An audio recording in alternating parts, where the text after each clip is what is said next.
Hello, I hope today is a good day for everyone. So today we are going to look the key features of mandible. Mandible, it is also known as lower jaw.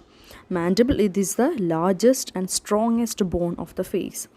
It mainly consists of body and ramus.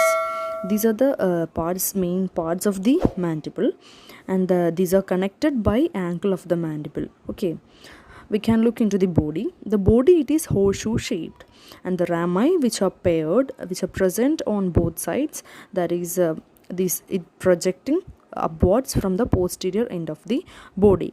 Fine. We can look into the outer surface of the body. In the outer surface of the body, we can see there is a faint ridge which is present in the middle of the body, that is symphysis mentae, and in the lower part or inferiorly, we can see the mental protuberance which is present on both sides, and then mental tubercles are present, which is present in the chin area. Mental tubercles, then mental foramen which is present on both sides, and then superiorly alveolar part is present which bears the tooth socket. The medial surface of the ramus, we can see mandibular foramen, that which leads into a canal, that is mandibular canal, which opens outside at the mental foramen outside. Fine. And there is a mylohyoid line which divides the fossa into submandibular fossa and sublingual fossa, which bears the mandibular and sublingual salivary glands. Fine.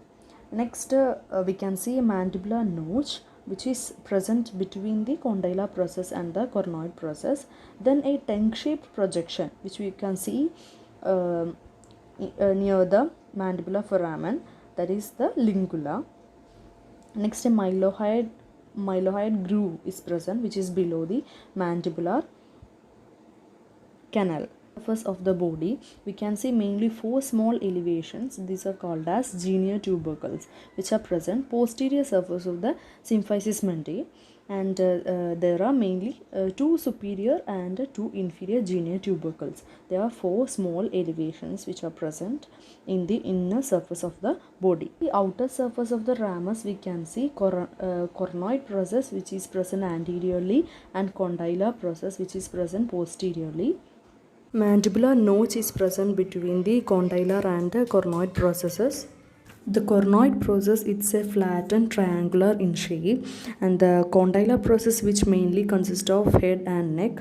Head which contains fibrocartilage which articulates with the temporal bone to form the temporomandibular joint. Then the neck contains a pit called as pterygoid fovea in the anterior surface. So I hope you all got a brief idea about the mandible, and this will surely help you in a practical basis. Guys, if you like my video, don't forget to hit the like, subscribe and bell buttons.